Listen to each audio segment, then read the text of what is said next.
Lisa Evers, host of Street Soldiers. Tensions between police and communities of color remain high all across the country.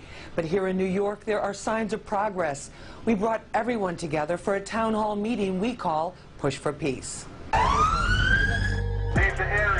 In Milwaukee, the streets erupted into violence after the fatal police shooting of a 23-year-old African-American man, Sylville Smith, who was armed with an illegal gun. The officer who shot him is also black and was wearing a body camera.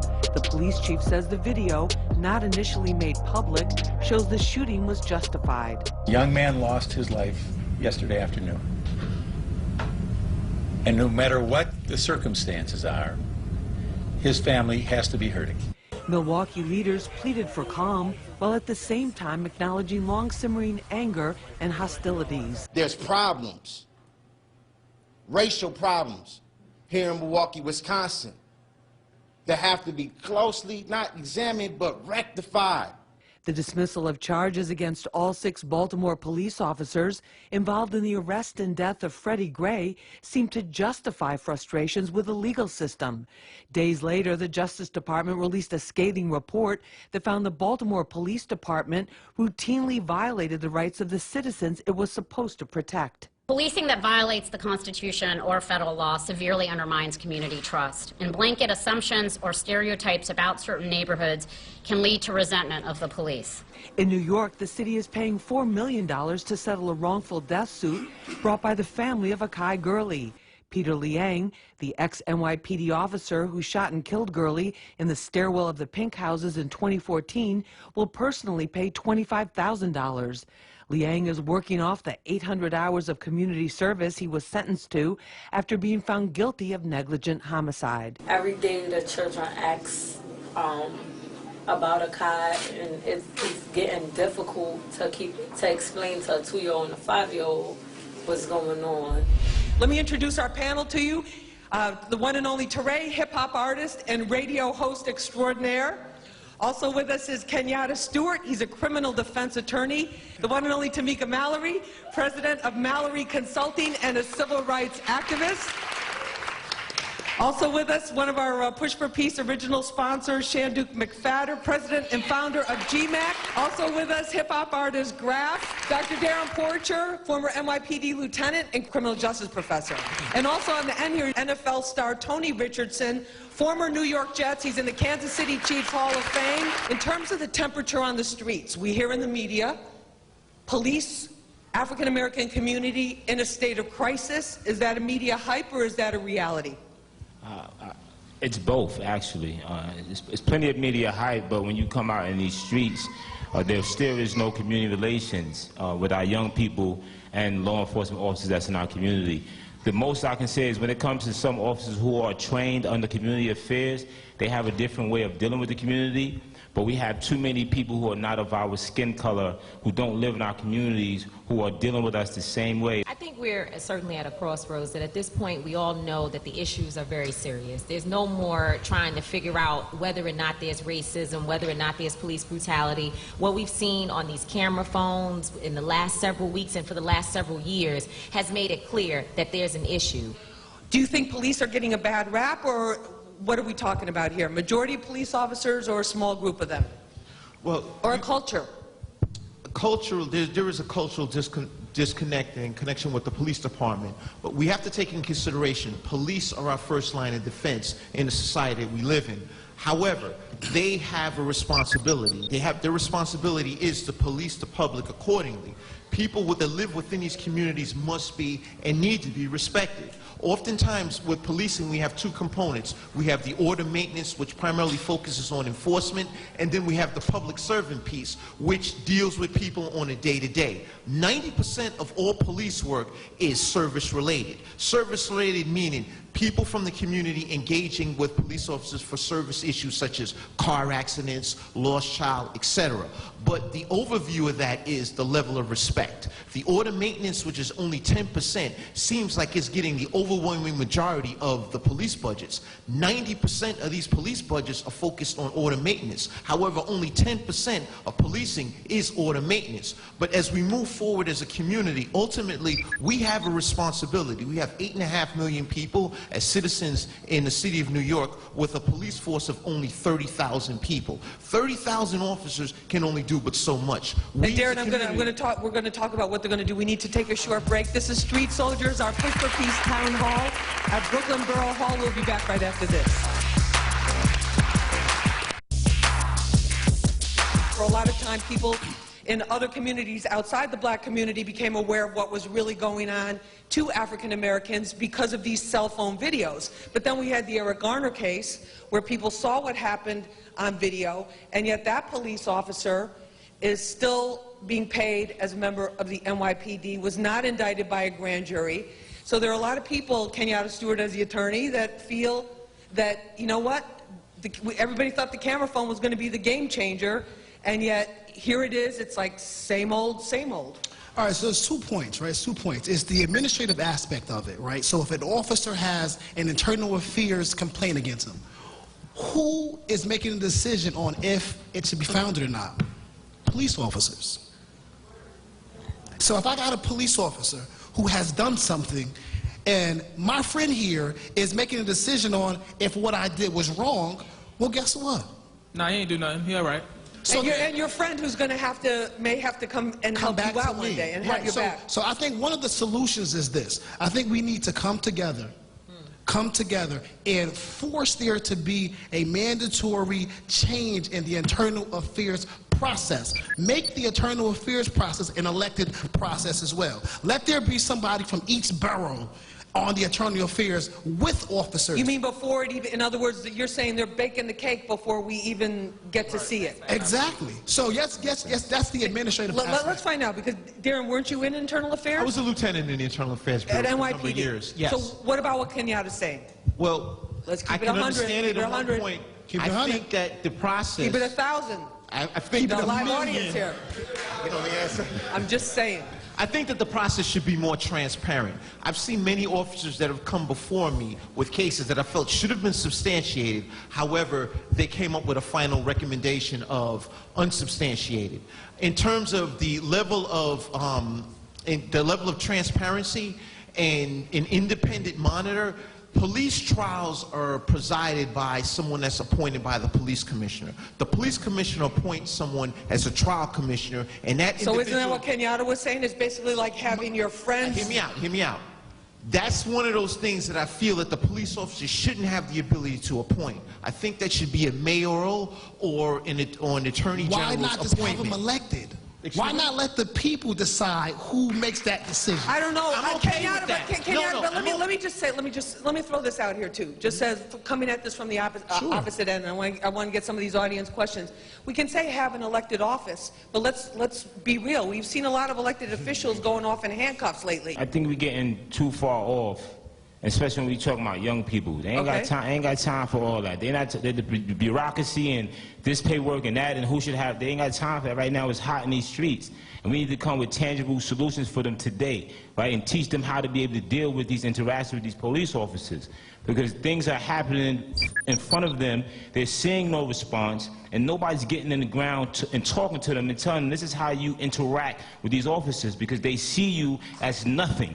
So we want to teach you how to address that, so when they talk to you, you're safe to walk away. All right, let's talk about that with the panel, because we got a tremendous amount of expertise that's right here. Tony Richardson, your position when you got stopped, there you are. I mean, you're one of the, riding a high as an NFL player, Kansas City Chiefs, people coming up to you all over for the autograph. You're in the car that you worked hard for, and you get pulled over. Yeah, I mean, think about the situation with the tennis player that was right in the city. James Blake, and he gets wrestled down to the street for the wrong. I mean, he's a professional tennis player, so I mean, it really doesn't matter if you are a professional athlete or not. This an abuse of power. That's the bottom line. You know, people in any other field, whether you go to get a sandwich made, they might put mayo and you ask for mustard. You might get a shirt that's, wrong, the buttons don't line up the way it's supposed to be. People make mistakes. These are human beings. People make mistakes. The accountability is own up to the mistakes you made, and then let's figure out a way to rectify this and change but Shanduke's organization, GMAC. What mistakes is being made with people who always shooting people? That's not mistakes. Well, that's what I'm saying, right. Obviously, it's not. Keep sugarcoating, they shooting us down, and we talk about mistakes. These are not mistakes. There needs to be Okay, accountability. we have a panel, right? We have a lot of expertise. Shanduk, you're talking about, you work with a lot of the youth, your organization, GMAC, a lot of them are here. Lisa, I'm in the streets, and as a person who's not out here committing crimes, who's out here doing positive, if I'm driving and the police pull behind me and I ain't got a gun in the car, my license is good, I'm still scared to death. I ain't scared of the shooters in the street, I'm scared of the police, and a lot of people in here could speak up to that. You got a question or comment? Yeah, a comment. Okay, first of all, our communities are being over-policed. Right. It needs to be, stop criminalizing everything. Everything is criminalized. So they have to stop criminalizing. I just heard recently that, okay, if you smell like marijuana, that's not a crime. It's not a crime anyway. You smell like you don't find anything on me.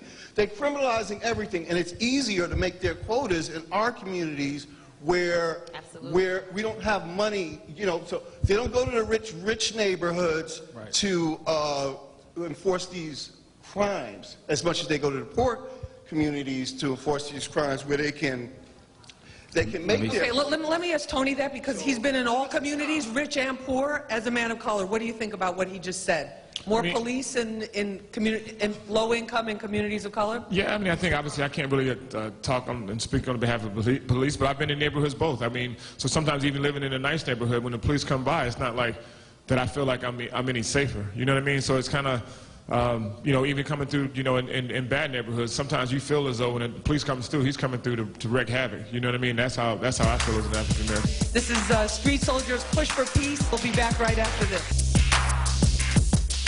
Welcome back to Street Soldiers Push for Peace Town Hall. We are focusing on surviving the streets with an emphasis on police-community relations. And we have a special panel that is breaking this down. TARRIN, Kenyatta Stewart, TAMIKA Mallory, Shanduk McFadder, GRAFH, DARRIN Porcher, and Syriac from 500 Men Making a Difference. Hip-hop gamer, I promise you, we start with your question or comment. Now, I'll make this real quick. In the Eric Garner situation, right, how he got choked out by that cop would not have done that if that was his mother. You see what I'm saying? And what I feel is the support what I was saying about the relationships. I think it's the police responsibility to get out, and instead of trying to criminalize people, just come out and say, hey, what's your name? How you doing? What you need? Just like Officer Norman, T. Norman does on his Instagram. I think it's up to them to be responsible since they're in a position of power. All right, what about that? Anybody comment on that? One of the things that you have to take in consideration is the police department is driven by statistics, and these statistics are oftentimes enforcement related. And that's what police commanders, that's how police commanders are held accountable. So oftentimes you have police commanders that partake in these quality of life issuances, whereas they give out these summonses, they arrest these people in these communities of color. But when it's a very interesting dynamic, because when you look at communities, I want to say the affluent communities, you have people that ride bikes and you have people that smoke weed. But when you look at the number of summonses for bike riding and possession of weed, it pales in comparison to what you see in the communities of color. Therefore, we have a significant change that needs to occur in the policing in these communities of color. All right, let's take a question or comment. You had a question or comment? I have a comment. My name is Maurice Ballard. I was born in prison, adopted by an Italian family in Bensonhurst, Brooklyn in the 80s when Michael Griffin was killed and Yusuf Hawkins, when he was actually killed by Italians. I lived with an Italian family. The racism that was happening in the 80s is still happening now, today, and I knew the self-destruction music video and things like that. I just wish that these guys here was there in the 80s where we could have probably got over that by now. But it's just crazy on how we're still going through it today.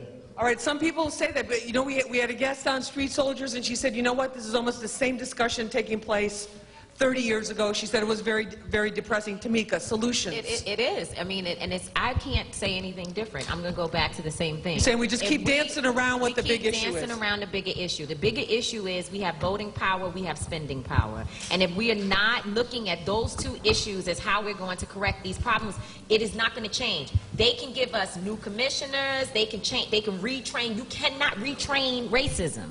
You have to punish But how do you explain? racism. But how do you explain? Let's look at the Freddie Gray case. Half the officers were black officers. You look in Dallas, the police department, African American. Because the color is not black and white, it's blue.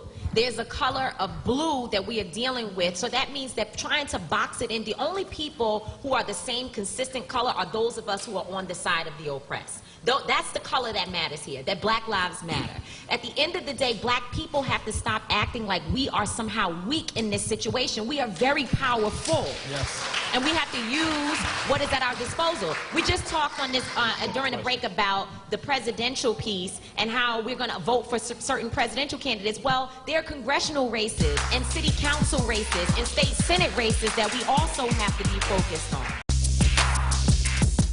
Thank you.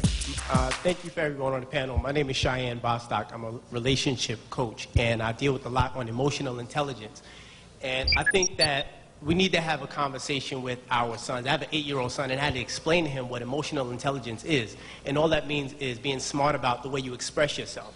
So when an officer is approaching you, that's not the time to decide, oh, I'm not doing anything wrong, I'm not going to comply. That's the time to comply with the officer and figure out what's going on later. I was actually wrongfully arrested, and I didn't fight. I happily went away in handcuffs because I knew I was going to contact the lawyer the next day and get paid, which I did. It's interesting that he said that. So that's it. Him mentioning emotional intelligence was a good thing because I had that same discussion. I said those cops that murdered those innocent victims did not have emotional intelligence. I said the same thing about the adverse, so that's kind of crazy. But I think also just like racism ain't going nowhere. We all know that already. So trying to attack that is not even. That's a never-ending fight right there. But what about using purchasing power? No, I agree with her. Power? I agree with her. To try to make changes within the system is what we got to really attack. And I do believe that to have any type of faith in this flawed system, we got to see some kind of one, accountability taken when they are wrong, and two, some kind of justice being served. Like if those cops that committed those murders don't get any time, don't go to jail for breaking the law, then we can't trust the system. It's like you force people to rebel in another kind of way. It's all systemic. You know, the system is not broken. The system is working fine. The system was never designed for us. Absolutely. So their system is working fine. They're still staying in power. They still staying educated. They still making their money. They still staying in wealth. The system is not broken. What we need to do is overhaul the system. All right, you have a question or comment? Yes. We spoke about hitting them in the pockets. We spoke about them taking accountability for their actions, but no one is talking about education, being educated. How can we fight a system when we don't know how to fight it? We have to teach each other and ourselves. We talk about them taking accountability for their actions. Yes, be accountable. But we have to take accountability for what we choose to do and how we choose to fight a system. You know, there's a quote that I actually love. You know, violence is a black child going to school for 12 years and only receiving 6 years worth of education. That's right. We had that. I believe that that's where it starts. So what about us becoming the judges, us becoming the lawyers, us becoming the mayor, so that we elect a commissioner for us? Okay, what about that, GRAFH?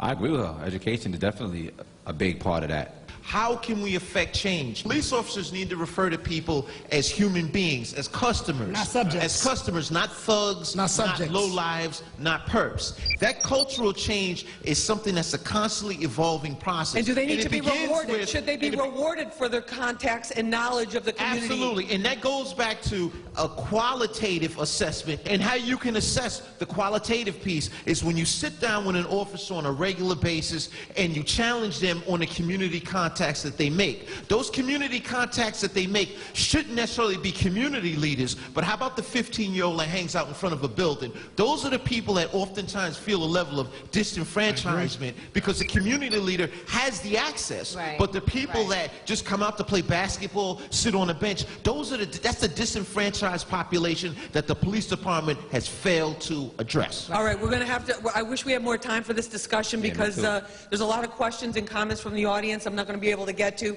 but I want to thank all of our panelists, Teray, Kenyatta Stewart, TAMIKA Mallory, Shanduk McFadder, GRAFH, Dr. Darrin Porcher, Syriac, and Tony Richardson. Thank you all very, very much for being with us for this special Street Soldiers Town Hall Push for Peace. And thank you so, so much to Brooklyn Borough President Eric Adams and my whole team, Lisa at Fox and at Hot 97. Thank you all very, very much. And all the community groups that came out to show us so much love. Remember, use your mind. It's your best weapon. I hope it's your only weapon. I'm Lisa Evers. Let's push for peace.